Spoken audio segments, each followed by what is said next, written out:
Benedict Bridgerton's long-awaited storyline has quietly been building across the first 3 seasons of Bridgerton. Season 4 is poised to turn his seemingly carefree arc into one of the most dramatic and emotionally complex narratives in the series so far. Although the show has deviated from the books in several ways, it has also planted dozens of small clues about where Benedict's romantic, artistic, and personal journey may lead. When we look back at his scenes, especially in seasons 2 and 3, these moments feel less like quirky character beats and more like deliberate foreshadowing. Benedict has always been the Bridgerton who doesn't quite fit the mold, the one who questions society rather than participates in it, the one who chases experiences rather than titles. But the show seems ready to challenge this identity, forcing him to confront whether his bohemian detachment is genuine freedom or simply a shield against responsibility and vulnerability. Season 4 will likely take Benedict from the sidelines of the ton directly into the emotional spotlight. The groundwork for that shift has already been carefully laid.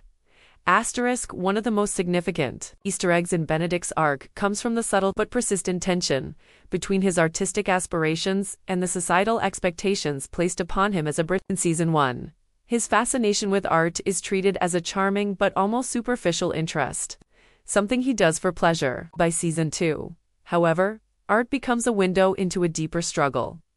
Benedict wants purpose, meaning, and identity beyond his family name. His acceptance and later rejection from the Royal Academy is a major turning point, not only because it reveals manipulation by Anthony, but because it exposes Benedict's vulnerability. He believed he had earned his place through talent, only to learn it was partly purchased through influence. This emotional blow quietly lingers into Season 3, shaping his refusal to take art too seriously. He creates, but without direction. He searches for inspiration, but without discipline. This internal conflict is likely to explode in Season 4.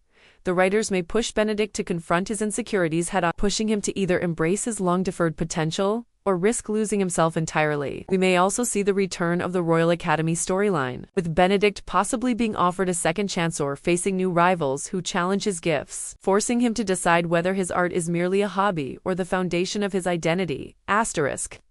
Another major prediction involves Benedict's love life, which has been an ongoing puzzle deliberately left unresolved by the showrunners. His romantic fluidity and openness to unconventional relationships, especially in Season 3, indicate that his eventual love story will not be a simple or predictable one. The books pair him with Sophie Beckett, a character inspired by the Cinderella archetype, but the show has never introduced her, nor has it committed to following her narrative. Instead, it has used Season 3 to emphasize Benedict's desire for emotional authenticity, passion, and mutual understanding, rather than societal compatibility. His affair with Lady Tilley Arnold is the clearest example. Their relationship is playful, intimate, and grounded in freedom, yet it lacks emotional depth. Benedict is drawn to Tilley's independence and her refusal to be bound by societal norms. But the relationship also exposes his fear of deeper vulnerability. When Benedict begins to realize that he wants something more profound than casual arrangement, it becomes clear that Tilley, for all her strengths, is not his final destination. The real Easter egg is in the way Benedict watches other couples, Colin and Penelope, Anthony and Kate, even the tension between Francesca and John. He envies not their status, but their emotional certainty. Season 4 may finally introduce the woman who challenges Benedict's independence, forcing him into the one thing he avoids most, choosing commitment over possibility. There is also a fascinating thematic pattern surrounding masks and hidden identity that has followed Benedict since Season 1. At the masquerade ball in the earliest episodes, Benedict is the sibling most enthralled by anonymity, freedom, and the blurring of social boundaries. This thematic thread appears repeatedly. Benedict often seeks spaces where he can be someone else, whether among artists, bohemians, or unconventional lovers. It is likely not accidental that his book's story is directly inspired by the Cinderella myth, a narrative built entirely around disguise, secrets, and unmasking. The show may be preparing for a reimagined twist on this motif. Instead of a simple, mysterious woman at a ball, Season 4 might explore identity in a deeper sense, who Benedict believes he is versus who he chooses to become. This could manifest through a love interest who is hiding her own social status or battling a scandal, or through Benedict concealing parts of himself to protect someone he cares about. Either way, Season 4 is almost certain to feature a significant event, likely a large ball or masquerade that symbolically forces Benedict to confront the truth behind the masks he wears both emotionally and socially.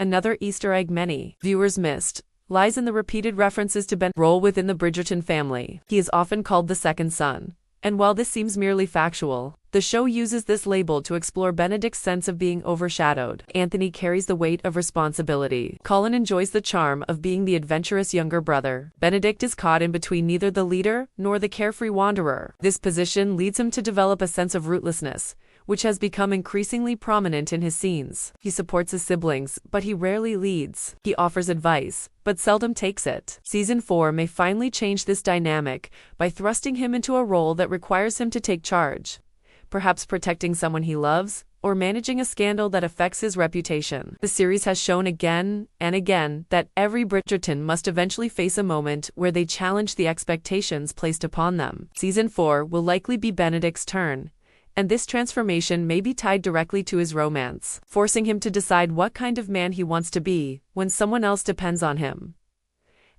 Finally, there is the lingering question of whether Season 4 will follow the book's timeline or continue the show's pattern of rearranging sibling stories. Francesca's romance has been accelerated. Eloise's arc is still evolving. Colin's story was drastically expanded to give Penelope the spotlight. This unpredictability means Benedict's season could blend book elements with entirely new twists. The Cinderella inspiration may remain, but the woman he falls for could be someone the show has yet to introduce, or someone whose presence we've already seen foreshadowed in subtle ways. Keep an eye on the new characters who appeared briefly in Season 3 and may return. The show often introduces future love interests quietly, allowing them to blend into the ensemble before stepping into the spotlight.